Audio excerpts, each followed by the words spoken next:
Shalom Bapak Ibu Saudara yang dikasih oleh Tuhan. Tanpa terasa kita sudah memasuki bulan Mei.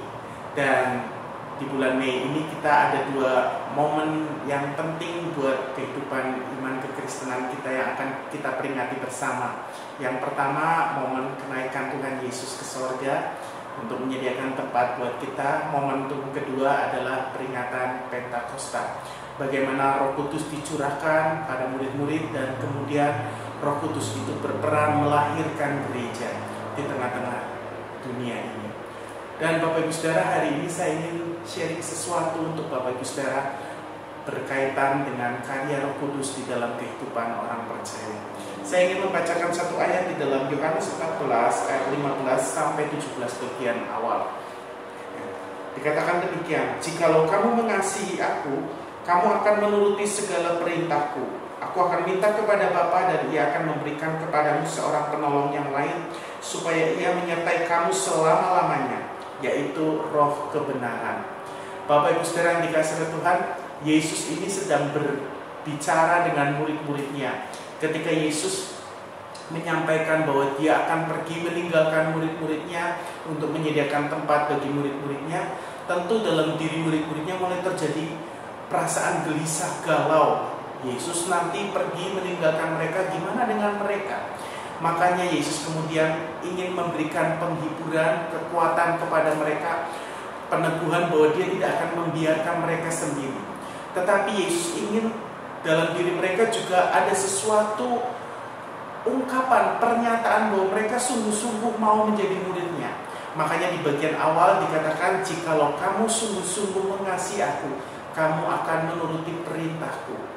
Ada dua yang diharapkan ada di dalam diri para murid dan para pengikutnya, yaitu mengasihi aku dan menuruti perintahku.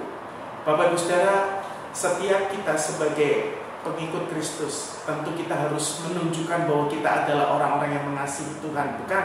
Bagaimana kita mengasihi Tuhan? Ketika kita mengambil waktu bersaat teduh, berdoa, membaca, merenungkan firman. Apalagi kalau kita bisa melayani, itulah bentuk ekspresi kita mengasihi Tuhan. Tetapi ternyata tidak cukup hanya sampai di situ. Ada sesuatu yang Tuhan minta, yaitu menuruti perintah-perintahnya. Ketika kita menuruti perintah-perintahnya, itu menjadi bukti nyata bahwa kita sungguh-sungguh mengasihi Dia. Tetapi bagaimana kita bisa menuruti perintah-perintahnya yang ada dalam firman ini? Kalau kita sendiri masih selalu hidup di dalam pertentangan antara melakukan kehendak Tuhan atau melakukan keinginan kita sendiri.